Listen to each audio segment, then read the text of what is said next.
आज हम हल करेंगे कक्षा 8 गणित प्रश्नावली 7.2 का प्रश्न नंबर 1।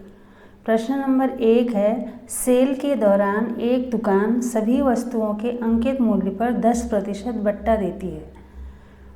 1450 रुपये अंकित मूल्य वाला एक जीन्स और 2 कमीजें, जिनमें से प्रत्येक का अंकित मूल्य 850 रुपये है, को खरीदने के लिए किसी ग्राहक को कितना भुगतान करना पड़ेगा। सबसे पहले हम प्रश्न को समझेंगे अच्छी तरह से। एक दुकान में सेल लगी हुई है और सभी वस्तुओं पर छूट मिल रही है। कितनी? 10%।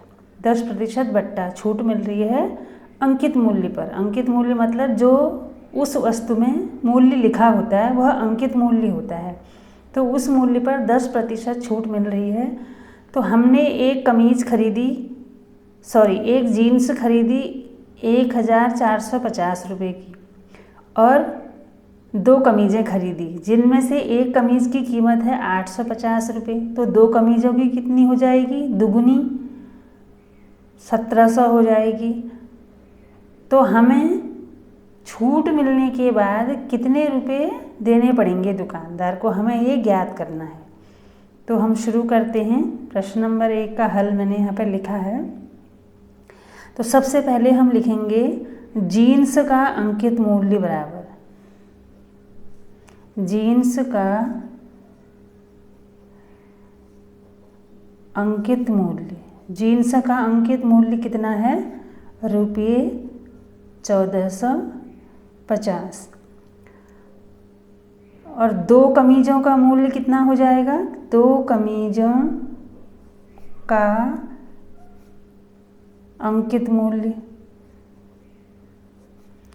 2 कमीज़ों का अंकित मूल्य 850 गुणा 2। ये 850 है। 850 गुणा 2 कितना हो जाएगा? रुपये 1700 हो जाएगा। अब कुल अंकित मूल्य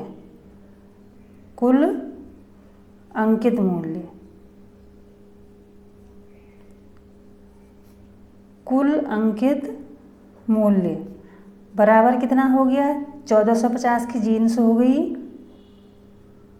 और प्लस 1700 का 2 कमीजें, तो बराबर कितना हो गया? ये 3150 रुपये।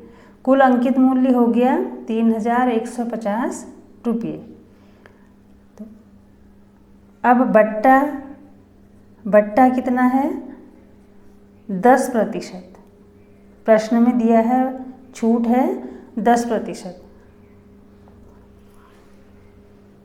छूट कितनी है? 10%।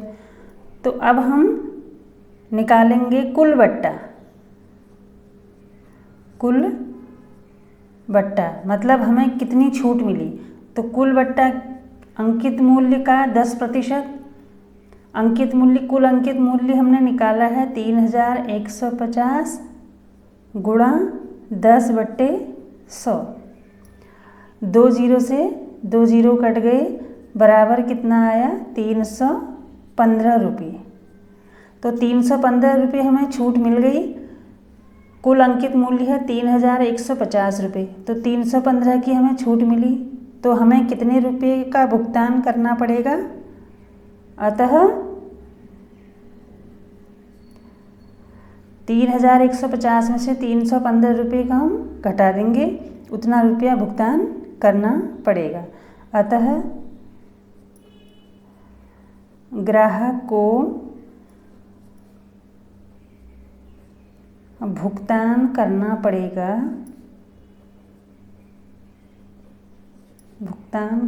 पड़ेगा बराबर 3150 ऋण 315। तो बराबर आया